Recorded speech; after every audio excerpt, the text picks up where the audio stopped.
Les amis, bonjour à tous et bienvenue devant la gare de Tokyo. Je m'apprête à entrer pour aller prendre le Shinkansen, train à grande vitesse du Japon, mais pas n'importe comment. J'ai réservé un voyage en première classe. Attention, ici il n'est pas question d'une première classe classique d'un train, mais plutôt une véritable expérience de luxe avec un lounge VIP avant l'embarquement, des sièges dignes d'une première classe d'avion, un service irréprochable, des repas, des boissons pendant tout notre trajet. Bref, les amis, aujourd'hui je vous emmène tester la première classe du Shinkansen au Japon. Qu'est-ce que c'est que ça? Avec un miroir. Je pense qu'on devrait avoir quelques feuillages d'automne. Avant même de passer les portiques, je vous emmène dans un endroit secret. La gare de Tokyo est immense, avec des centaines de milliers de personnes qui passent tous les jours. Mais si on cherche bien, près de l'une des entrées, il y a une petite porte cachée, un salon VIP uniquement accessible pour des membres de carte Gold, haut placés, ou, ce qui est mon cas aujourd'hui, des clients de la grande classe, la première classe du Shinkansen. J'ai accès à ce petit lounge à partir de 90 minutes avant l'embarquement, et je vous parle en voix off parce que, ici, l'ambiance est extrêmement calme. Aussitôt installé, on me demande ce que je veux boire et on m'apporte ma boisson ainsi que quelques petits gâteaux. L'espace en soi n'est pas immense, mais c'est très reposant. Il y a une petite déco de la gare de Tokyo, quelques magazines pour la lecture et bien sûr une horloge pour ne pas louper son train. Quelques petits faits intéressants sur la gare de Tokyo, elle a été construite en 1914 et à l'époque il n'y avait aucun building derrière, elle ressemblait à ça. Malheureusement, elle a été bombardée pendant la Seconde Guerre mondiale et il a fallu près de 60 ans pour pouvoir la restaurer à son état d'origine. Deuxième petit fun fact, au Japon, les panneaux routiers qui affichent Tokyo dans X km se base sur la distance pour arriver à la gare de Tokyo précisément. C'est donc le centre symbolique de la capitale. Bon, ça y est, je vais pas non plus passer toute ma journée ici, il est temps pour moi d'aller prendre mon train.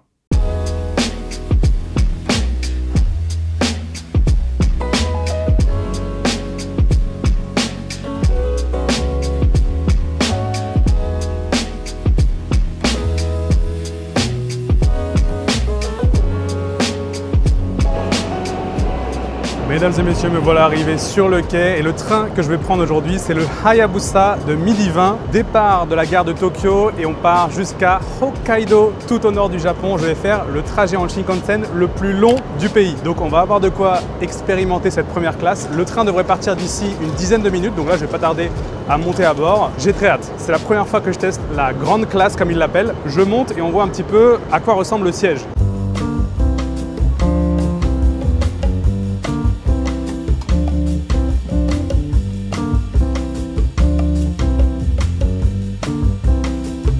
Fou l'efficacité japonaise. On est embarqué et littéralement 30-45 secondes après, ça y est, c'est le départ. 12h20, pas une seconde de plus et on est parti direction Hokkaido. Et tout de suite, on m'apporte le welcome set. On va voir ce qu'il y a à l'intérieur. Déjà plein de surprises, j'adore ça. Vous avez remarqué, on a un peu comme une hôtesse de l'air, mais là c'est une hôtesse de train qui va être à notre service, entre guillemets, pour toute la durée du voyage. Et déjà, on est accueilli avec un petit welcome set. Et normalement, après, on pourra commander des boissons, de la nourriture. Washokode.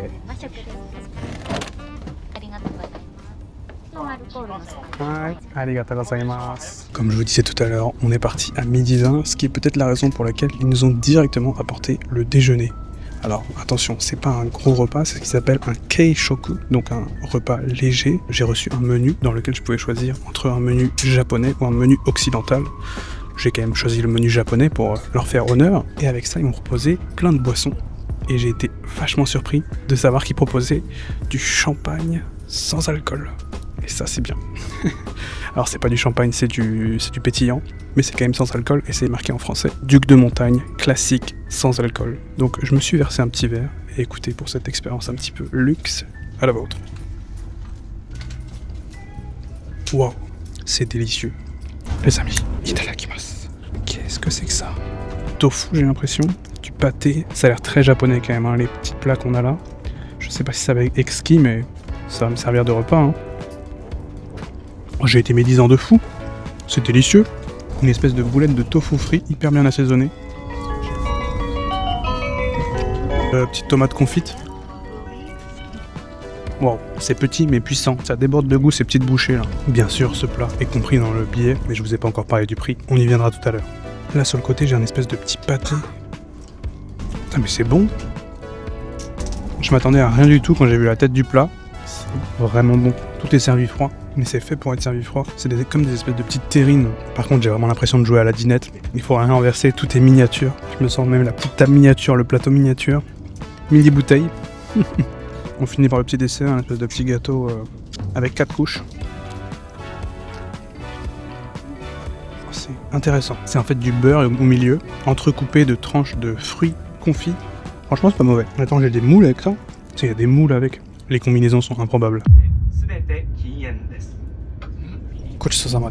Maintenant que j'ai bien mangé, on va enfin pouvoir voir ce qu'il y a dans le welcome bag. Tout est allé si vite, j'ai même pas eu le temps de le déballer. Le premier truc que je retire, c'est le petit pamphlet Grand Classe. Je vous ai dit ici, ce qu'ils appellent la première classe, c'est la grande classe. Et là, on a le menu de l'automne. Ça doit changer à chaque saison. On nous dit bienvenue dans la grande classe. La grande classe délivre de la qualité et de l'espace sans précédent à l'ère du voyage en train. Nos services reflètent le confort, la tranquillité et la campagne à travers laquelle vous voyagez. Nous serons attentifs à tous vos besoins de façon à ce que vous puissiez apprécier votre voyage sur votre route. Voilà.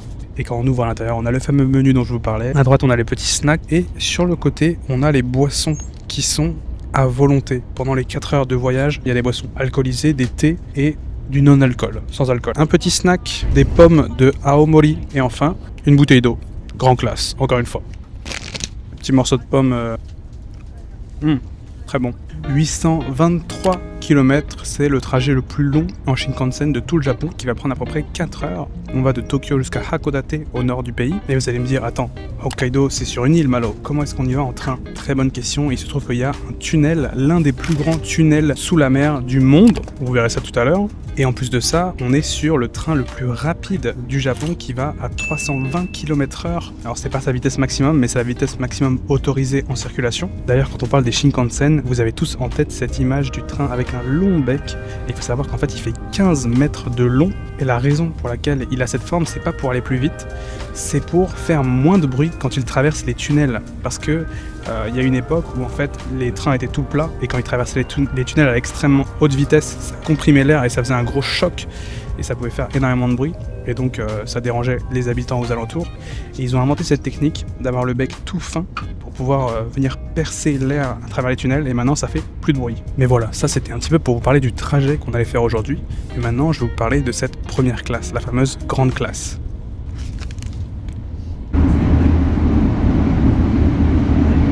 Le wagon grand classe dans les Shinkansen est un wagon qui comporte uniquement 18 sièges, donc c'est une expérience assez restreinte, il n'y a pas beaucoup de sièges par Shinkansen, et ce sont uniquement les Shinkansen qui partent de Tokyo vers le nord. Mais alors, de quoi se comporte ce siège? Depuis tout à l'heure, je vous ai même pas fait un tour du siège parce qu'on n'a pas eu le temps. Déjà, voici à quoi il ressemble, c'est extrêmement confortable, on est là sur un siège en cuir avec 2 tablettes, une première qui se situe sur mon côté droit, pourquoi pas poser mon téléphone et une boisson, mais c'est pas la tablette que j'ai utilisée tout à l'heure, vous avez vu, il y a aussi une tablette qui est rangée dans la coudoir et qui se déplie de la sorte, qui vient couvrir l'intégralité du siège. Avec ça bien sûr, j'ai une petite lampe, une liseuse, la fenêtre à ma droite avec un pare-soleil et c'est par là qu'on va avoir des vues très sympas pendant l'intégralité du voyage. Mais revenons à nos moutons, revenons à ce siège, il est bien sûr inclinable à 45 degrés en pressant ce bouton.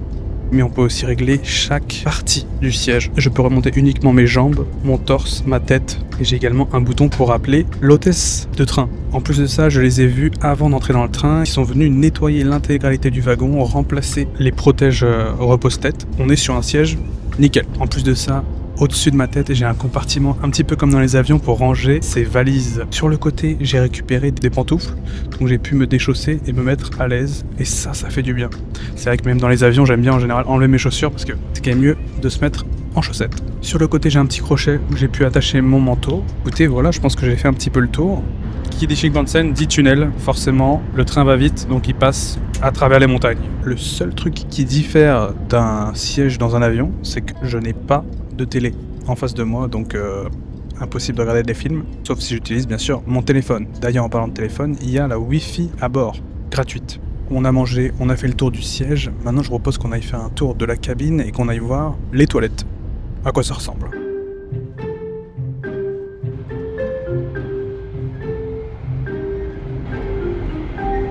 Ici, on a une espèce de lavabo avec un miroir. Là, on a un espace pour ranger ses valises. Une poubelle, ça c'est apprécié au Japon. Et là, on a la vue sur l'extérieur.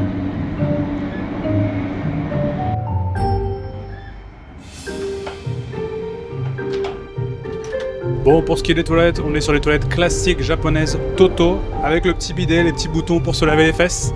Mais surtout, c'est des toilettes irréprochablement propres. Regardez-moi ça, je suis même venu ici en chaussons, il n'y a pas de souci.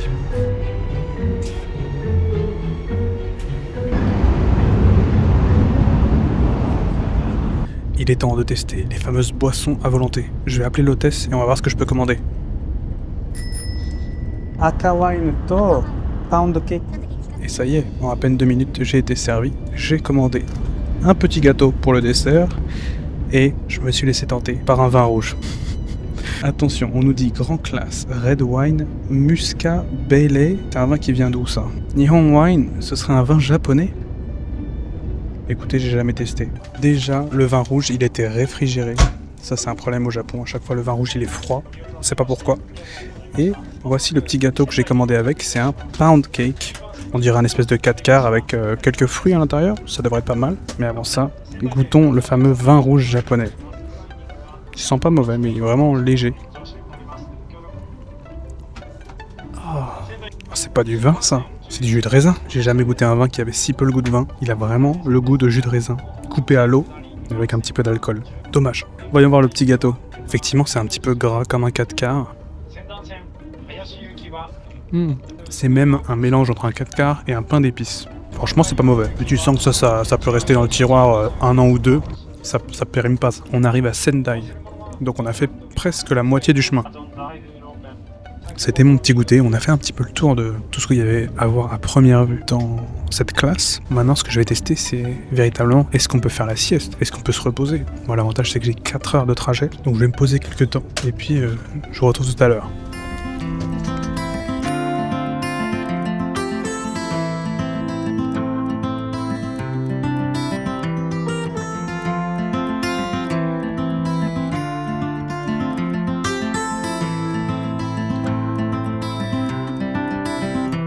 J'ai fait une petite sieste et en me réveillant, en regardant par la fenêtre, les paysages avaient commencé à changer et pour cause, on est à Aomori, tout au nord de l'île principale du Japon et on s'apprête à passer le tunnel pour aller de l'autre côté vers Hokkaido.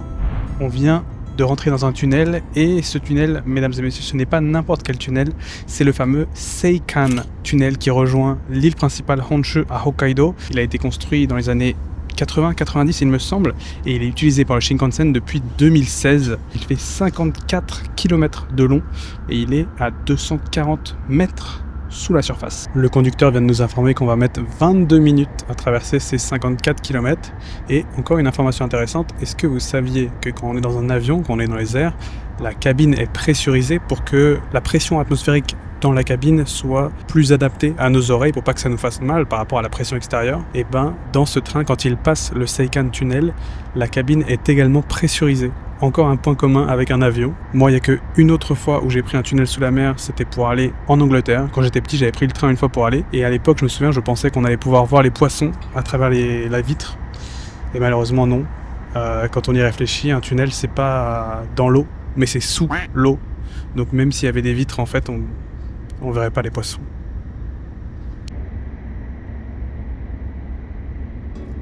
On vient tout juste de sortir du tunnel et on arrive à l'avant-dernier arrêt de cette aventure. On arrive à destination dans moins de 15 minutes. En sortant du tunnel, on a une magnifique vue sur des forêts qui changent de couleur. Ça y est, l'automne est arrivé à Hokkaido et je pense que ça va être incroyable. Là, je vais passer une petite semaine dans cette région à tourner des vidéos, donc on devrait vraiment avoir des paysages spectaculaires. Et comme on arrive au terme de ce voyage, c'est l'occasion parfaite de vous donner le prix que ça m'a coûté pour 4 heures de train traverser le Japon de Tokyo jusqu'à Hokkaido. 43 600 yens. Oui, c'est extrêmement cher, mais je pense que ça n'a pas de sens pour moi de juste vous donner le prix comme ça sans comparer un petit peu au reste des options qui s'offrent à nous pour aller à Hokkaido. Déjà, il y a la classe normale. Si on va tout à l'arrière du train et qu'on prend un Shinkansen normal, ça nous coûte 23 600 yens. Donc à peu près la moitié du prix. Si on prend plutôt un avion pour aller à Hakodate, c'est 30 000 yens. Mais attention, c'est là où il y a le piège, c'est qu'en fait Hakodate c'est seulement la première ville de Hokkaido et le Shinkansen ne va pas jusqu'à Sapporo, la capitale. Et là, pour le coup, c'est beaucoup moins cher d'y aller en avion puisque ça coûte à peine 10-15 000 yens. Donc voilà, vous avez un petit aperçu de tous les prix qui existent pour se rendre à Hokkaido. 43 000 yens, ça reste cher. Bon allez, On profite un petit peu des derniers paysages, de ces dernières 15 minutes dans le train, et après, ce sera l'heure de la conclusion. Et j'ai 2-3 trucs à dire. Au revoir la grande classe. Ce fut un plaisir. Arigatou gozaimasu. Ouf. Oh, ça caille ici. Oh, il fait froid. Bienvenue à Hokkaido, les amis. Juste pour info, je suis passé de 20 degrés à Tokyo à un ressenti -3 à mon arrivée à Hokkaido. En plus d'avoir voyagé 800 km, j'ai aussi perdu 23 degrés. Voici le train qu'on a pris de Tokyo jusqu'à Hokkaido. Waouh, qu'est-ce qu'il fait froid. Les amis, que penser de cette expérience première classe dans le Shinkansen au Japon? Et bien pour moi, c'est un peu une symbolique du Japon en lui-même. C'est ce que j'appellerais le luxe discret. L'art du service, de faire les choses bien, l'art du détail. On a eu d'abord le lounge avant de prendre le train, ensuite l'accueil, le siège hyper confort en cuir, les petits repas servis pendant le voyage, les boissons à volonté et en règle générale, un voyage vraiment confortable. Mais tout ça vient à un prix 2 fois plus cher qu'une classe classique, 3 fois plus que de prendre l'avion. Et est-ce que ça les vaut? Un petit peu difficile à dire. Si je dois pousser encore un petit peu la critique, oui, il y avait des repas à bord, mais c'était vraiment tout petit et autant vous dire que j'ai encore faim. Il aurait fallu un repas complet, beaucoup plus fourni, beaucoup plus riche pour que je sois satisfait. Et à ce prix-là, je pense que c'est pas trop demandé. Mais au final, je pense que ce qui lui fait le plus de mal à cette grande classe, c'est quand on la compare à sa petite sœur, la classe économie dans ce même train. Le Shinkansen, c'est un train qui est réputé pour être extrêmement confortable, même dans la classe de base. Et j'ai envie de dire que l'expérience n'est pas si différente. Si on pense à prendre un bento dans les innombrables kiosques qu'il y a sur les gares, par exemple à Tokyo où j'étais tout à l'heure, on prend son bento, on prend sa boisson, on va dans la classe économie, au final on passe un aussi bon moment, c'est aussi confortable, on n'a pas autant de services et on n'a pas une hôtesse à notre écoute, mais franchement la comparaison fait mal. Pour 2 fois moins cher, les Shinkansen, comme tous les moyens de transport au Japon, c'est cher mais extrêmement efficace. Est-ce que ça vaut le coup d'aller jusqu'à payer 2 fois plus pour aller en première classe?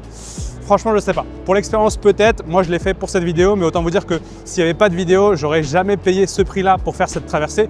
Je me serais largement contenté de la classe économie. Maintenant, il reste quand même une chose à laquelle j'aimerais comparer cette expérience, c'est de faire le même itinéraire, mais cette fois-ci en avion, en première classe. Peut-être une idée pour une future vidéo. Bon, en tout cas, voilà les amis, merci d'avoir suivi la vidéo jusqu'au bout. C'était la première classe du Shinkansen au Japon. Dites-moi ce que vous en avez pensé dans les commentaires. Comme vous pouvez vous en douter, maintenant que je suis à Hokkaido, je vais aller faire 2-3 autres vidéos. Donc, on devrait se régaler dans les prochaines semaines. Comme d'habitude, les amis, je vous dis à la semaine prochaine. D'ici là, portez-vous bien et ciao!